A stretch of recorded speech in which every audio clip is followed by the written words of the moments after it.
اعوذ باللہ من الشیطان الرجیم بسم اللہ الرحمن الرحیم سبح للہ ما فی السماوات وما فی الارض۔ اللہ کی تسبیح بیان کرتی ہے ہر چیز جو آسمانوں میں ہے اور جو کچھ زمین میں ہے۔ یہ سورہ صف ہے، 28واں پارہ ہے اور سورہ صف کی ابتدا ہو رہی ہے۔ اس میں اللہ تبارک و تعالیٰ نے انسان کو یہ علم عطا فرمایا ہے، کیونکہ انسان سمجھتا ہے کہ شاید یہ تسبیح و تحلیل اور یہ ذکر اذکار یہ میری ڈیوٹی ہے، صرف میں ہی کرتا ہوں۔ اللہ رب العزت نے ارشاد فرمایا کہ جو کچھ اس کائنات کے اندر موجود ہے، جو کچھ آسمانوں میں ہے، جو کچھ زمین میں ہے، وہ سب کچھ اللہ کی تسبیح بیان کرتا ہے۔ سبح للہ ما فی السماوات وما فی الارض، تسبیح بیان کرتے ہیں جو آسمانوں میں ہے، جو کچھ زمین میں ہے۔ اور یہ تسبیح جو ہے یا جو عبادت ہے، یہ مخلوق کی ضرورت ہے، خالق کی ضرورت نہیں ہے۔ یہ مخلوق کی ضرورت ہے، خالق کی ضرورت نہیں ہے۔ بعض چیزیں جو ظاہر ہیں،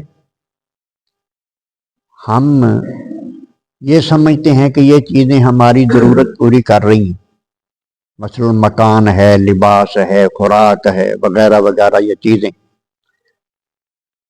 لیکن یہ جو تسبیح ہے یا جو اللہ کا ذکر ہے، یہ بھی ہماری ضرورتوں کو پوری کر رہی ہے۔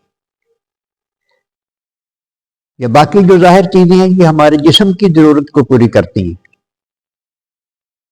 یہ تسبیحات جو ہیں یہ ہماری روح کی ضرورت کو پوری کرتی ہیں، اور جسم سے زیادہ روح قیمتی ہے۔ جب روح نکل جاتی ہے، بندے کے جسم سے علیحدہ ہو جاتی ہے، اس کا نام ہی بدل جاتا ہے۔ روح پرواز جب کر جاتی ہے تو پھر یہی پوچھتے ہیں نا، میت کہاں ہے؟ یہ پھر کسی نے کبھی نہیں پوچھا جی قاری صاحب کہاں پڑے ہیں، جی چودھری صاحب کتنے نے، جی یہ پھر میت کی طرح یہ اسی وقت میت ہو جاتی۔ تو جسم سے زیادہ قیمتی جو ہے وہ روح ہے، اور روح کی غذا جو ہے وہ اللہ کا ذکر ہے، تسبیحات ہیں۔ سیدہ کائنات رضی اللہ تعالیٰ عنہ حضرت فاطمہ الزہرا نے کام کر کر کے، آپ چکی پیس کے آپ کے ہاتھوں میں چھالے پڑ جاتے تھے، اور رات کے وقت آپ مشکیزے میں، حضرت علی المرتضیٰ شیر خدا تو دینی معاملات جو جہاد وغیرہ اس میں مصروف ہوتے تھے، تو سیدہ کائنات رات کے وقت جب لوگ نہیں ہوتے تھے تو کنویں سے پانی بھی، مشکیزہ بھی یہاں اٹھا کے لاتی تھی یہاں کام۔ تو آپ کے دل میں خیال آیا، بلکہ حضرت علی رضی اللہ تعالیٰ نے مشورہ دیا کہ حضور سرور کائنات صلی اللہ علیہ وسلم یعنی اپنے والد گرامی سے جا کر عرض کریں کہ وہ آپ کو کوئی کنیز وغیرہ مال غنیمت آیا ہوا تو اس کوئی کنیز مانگ لیں ان سے کہ وہ آپ کے ساتھ معاملت کرے اور آسانی ہو جائے۔ تو نبی کریم رؤوف الرحیم صلی اللہ علیہ وسلم کی بارگاہ میں عرض کی، تو جو آپ مانگ رہی تھی اس وقت نہیں موجود تھا، مطلب ہے کہ دوسرے زیادہ مستحق تھے جن کو آپ نے وہ چیزیں عطا فرما دی۔ تو آپ کو فرمایا کہ یہ چیزیں آپ کے لیے نہیں ہیں، میں آپ کو ایسی چیز بتاتا ہوں کہ وہ کنیزوں سے زیادہ بہتر ہے۔ یہ جو ہم پڑھتے ہیں نا نماز کے بعد سبحان اللہ، اس کو تسبیح فاطمہ کہا جاتا ہے۔ حضور نے یہی بتایا تھا کہ سبحان اللہ 33 بار، پھر الحمدللہ 33 بار، پھر اگلی تسبیح چوتھی بار وہ فرمایا کہ یہ کنیز اور غلاموں سے بہتر ہے. جو کام کنیز کر سکتی ہے، جو فائدہ غلام پہنچا سکتا ہے، اگر اس تسبیح میں وہ فوائد نہ ہوتے تو حضور یہ فرماتے. حضرت علی المرتضیٰ شیر خدا کو جب آپ نے ارشاد فرمایا کہ آپ غزوہ خیبر پر گئے ہوئے تھے تو علم آپ کو دیا تو فرمایا آج ان پہ حملہ کرنا ہے، تو فرمایا جاتے حملہ، فرمایا نہیں، پہلے ان کو تبلیغ کرنی ہے. اگر ایک بھی بندہ آپ کی کوشش سے مسلمان ہو گیا تو یہ سرخ اونٹوں سے زیادہ قیمتی ہوگا. ان چیزوں کے ساتھ تشبیہ دیے تو اس کا مطلب یہ ہے کہ یہ بھی بڑی تسبیحات بھی بڑی قیمتی چیز. اور نبی کریم علیہ الصلوۃ والسلام نے ارشاد فرمایا کہ مبارک ہو اس بندے کو جس کے نامہ اعمال میں استغفار زیادہ ہو، کثرت کے ساتھ استغفار پڑھتا ہو بندہ، استغفر اللہ ربی من کل ذنب، یا مغفرت کی دعائیں اس کی اعمال میں زیادہ ہوں، تو فرمایا کہ وہ بندہ مبارک ہے اس کے لیے. تو یہ چیزیں آخر کوئی فائدہ پہنچانے والی ہیں تو پھر اور جیسے دیکھو اس کائنات میں وسائل جو ہیں یہ بندے کی ضرورت ہے، ہر طرح کے وسائل، سواری ہے، لباس ہے، رہائش، ساری یہ وسائل ہیں بندے کے. لیکن اللہ تبارک و تعالیٰ نے یہ نہیں فرمایا کہ ان چیزوں سے بندے کو سکون بھی ملتا. الا بذکر اللہ تطمئن القلوب، خبردار دل کا اطمینان اللہ کی یاد.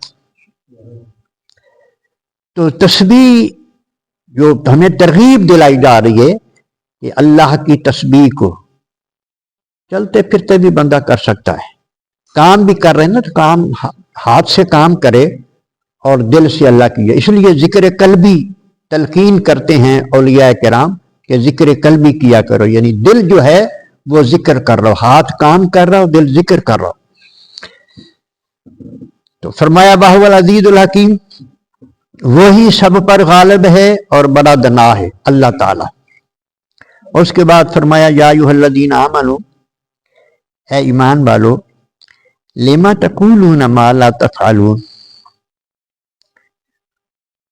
دوسروں سے وہ بات کیوں کہتے ہو جس پر تمہارا اپنا عمل نہیں ہے. جس پر خود عمل نہیں کرتے وہ دوسروں سے کیوں کہتے ہو. اللہ تبارک و تعالیٰ نے آگے ارشاد فرمایا کبر مقتا عند اللہ ان تقولوا ما لا تفعلون، یہ بات اللہ کی ناراضگی کا باعث بنتی ہے کہ تم خود نہیں کرتے اور لوگوں سے کہتے ہو کہ یہ کام کرو. اتامرون الناس بالبر وتنسون انفسکم، ایک جگہ فرمایا ہے لوگوں کو نیکی کا حکم دیتے ہو اور اپنے آپ کو بھول جاتے ہو. یعنی دوسروں کو نیکی کا حکم دینا اور خود نیکی نہ کرنا، دوسروں سے برائی سے روکنا اور خود برائی سے نہ رکنا، یہ بہت برا کام ہے. یہ اللہ کی ناراضگی کا باعث بنتا ہے. حضرت عبداللہ ابن سلام جو ہے نا وہ ارشاد فرماتے ہیں کہ کچھ لوگ بیٹھ کے نا یہ باتیں کر رہے تھے کہ ہمیں اگر پتہ چل جائے نا کہ اللہ کس کام میں زیادہ راضی ہوتا ہے، اللہ کو کون سا کام پسند ہے تو ہم پھر وہی کام کریں. تو وہ جب پھر وہ کام آیا جو اللہ کا پسندیدہ کام ہے تو وہ جہاد، اللہ کی راہ میں جہاد کرنا، اللہ کے دشمنوں سے لڑنا. یا وہ وقت آیا تو کچھ لوگ سے صرف باتیں کرنے والے، جو صحابہ کرام ہیں وہ سچے مومن ہیں، کلہم عدول، وہ سب عادل ہیں، دل سے بات کرتے ہیں جو بھی کرتے ہیں. یہ کچھ دوسرے لوگ ہیں جن کا شمار منافقین میں ہوتا ہے، وہ کہتے کچھ ہیں کرتے کچھ ہیں. وہ کہتے یہی ہیں جی بس اب اگر موقع ملا نا تو کمال کر دیں گے ہم، جب وہ موقع آتا ہے تو پھر فرار کی راہ اختیار کر لیتے ہیں. تو حضرت عبداللہ ابن سلام فرماتے ہیں کہ کچھ لوگوں نے ایسی باتیں کی تو اس پر اللہ تبارک و تعالیٰ نے یہ آیت نازل فرمائی کہ صرف دعوی کرتے ہو، کر کے بھی دکھاؤ۔ تو اللہ تبارک و تعالیٰ نے اس بات کا رد فرما دیا، ناپسندیدگی کا اظہار کر دیا کہ تم لوگوں کو تو نیکی کا حکم دیتے ہو اور خود نیکی نہیں کرتے۔ اس سلسلے میں ایک حدیث پاک نبی کریم علیہ الصلوۃ والسلام کی انس بن مالک رضی اللہ تعالیٰ سے مروی ہے، قال رسول اللہ صلی اللہ علیہ وسلم اتیت لیلۃ اسرا بی علی قوم، نبی کریم علیہ السلام نے ارشاد فرمایا کہ معراج کی رات مجھے ایک ایسی قوم کے پاس لایا گیا، تو کرا دو شفاہہم بمقاریض من نار، آگ کی کینچیوں سے ان کی زبانیں کاٹی جا رہی تھی۔ اللہ اکبر۔ کلما قردت وفات، جب وہ زبانیں کاٹی جاتی تھی تو وہ پھر درست ہو جاتی تھی، تو پھر کاٹی جاتی تھی۔ یہ سزا ان کو مسلسل ہو رہی تھی، زبانیں آگ کی کینچی سے کاٹی جا رہی۔ آقا علیہ السلام نے ارشاد فرمایا، قل تو میں نے کہا، من ہؤلاء یا جبرائیل، اے جبرائیل یہ کون لوگ ہیں؟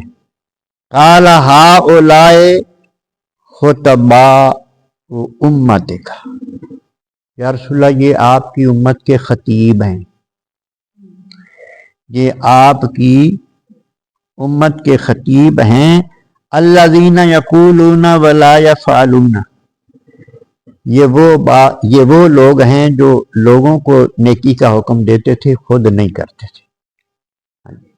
لوگوں تو برائی سے منع کرتے تھے، خود برائی سے منع نہیں ہوتے، لوگوں کو نیکی کا حکم کرتے تھے، خود منع نہیں ہوتے۔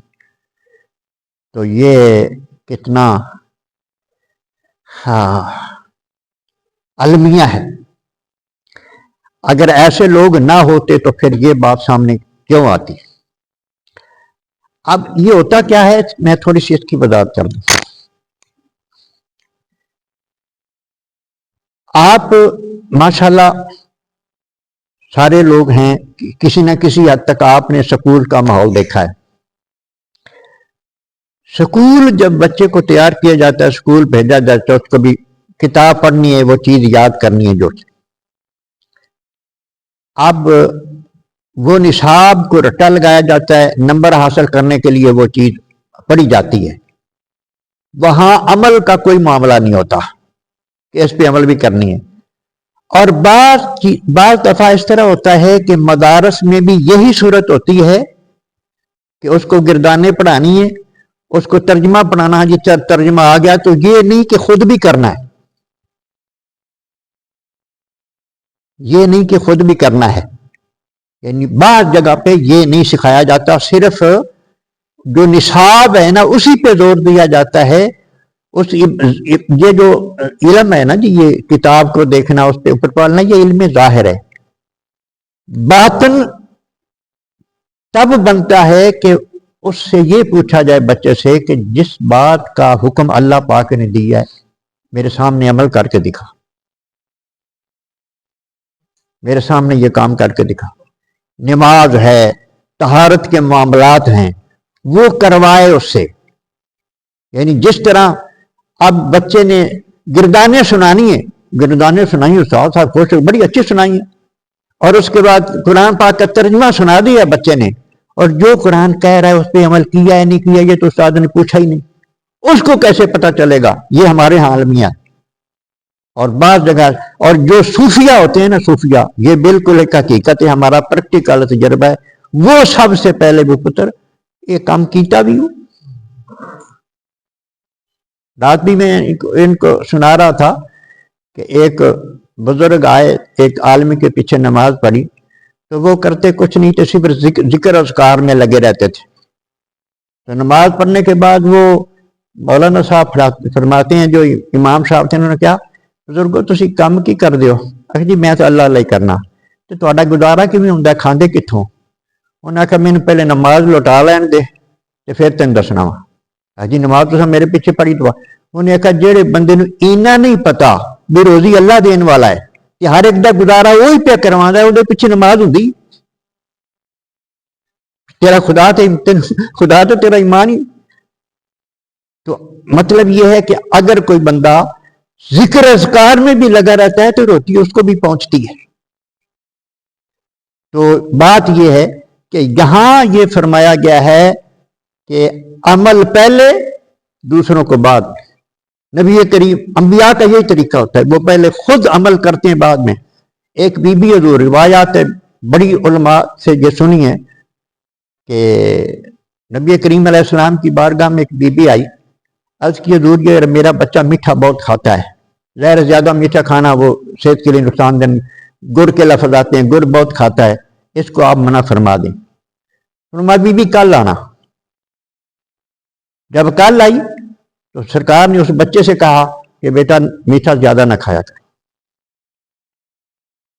بی بی نے عرض کی حضور یہی بات اگر کہنی تھی تو کل کہہ دیتے۔ فرمایا کل میں نے خود بھی کھایا ہوا تھا، کل میں نے خود کھایا ہوا تھا، اس لیے نہیں۔ تو اللہ تبارک و تعالیٰ سمجھنے کی اور عمل پیرا ہونے کی توفیق عطا